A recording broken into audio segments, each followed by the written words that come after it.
लाल कृष्ण आडवाणी गांधीनगर से ही चुनाव लड़ेंगे। ये बीजेपी संसदीय बोर्ड का फैसला है।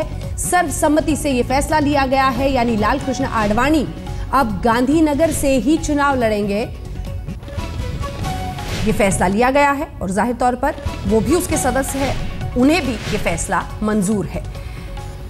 सुबह से ही खबर आ रही थी कि हो सकता है भोपाल से इस बार चुनाव लड़े और फिर सवाल ये उठ रहा था कि क्या एक साजिश का अंदेशा है जिसकी वजह से लाल कृष्ण आडवाणी नहीं लड़ना चाहते गुजरात के गांधीनगर से, यानी नरेंद्र मोदी के गुजरात के गांधीनगर से। लेकिन अब जाकर उस पर पूर्ण विराम लगता हुआ, क्योंकि सर्वसम्मति से बीजेपी संसदीय बोर्ड में यह फैसला लिया गया है कि गांधीनगर से ही चुनाव लड़ेंगे लाल कृष्ण आडवाणी। पारंपरिक रूप से इसी सीट पे वो लड़ते रहे हैं। असमंजस की स्थिति क्यों पैदा हुई, इसको लेकर कई सवाल खड़े हुए, लेकिन बहरहाल अब बीजेपी दिल पर हाथ रखकर कह सकती है ऑल इज वेल।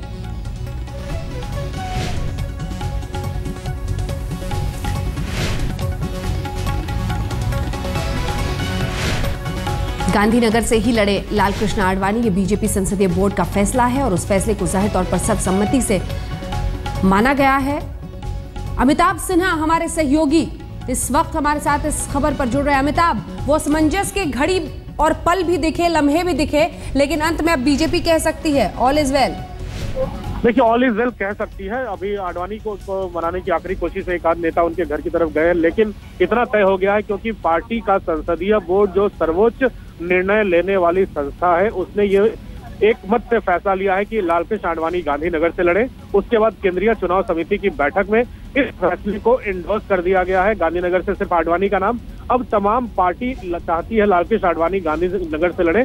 अब आडवाणी को इस फैसले को मानना पड़ेगा। भले ही आडवाणी का खेमा अभी इस बात को मानने से इनकार कर रहा हो, लेकिन इतने संकेत मिल रहे हैं कि गांधीनगर से आडवाणी का ही नाम है, आडवाणी को ही लड़ना पड़ेगा।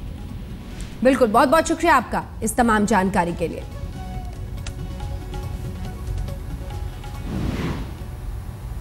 तो बीजेपी संसदीय बोर्ड का अब यह फैसला है कि लाल कृष्ण आडवाणी गांधीनगर से ही चुनाव लड़ेंगे, यानी लाल कृष्ण आडवाणी को मनाने की पूरी कोशिश है।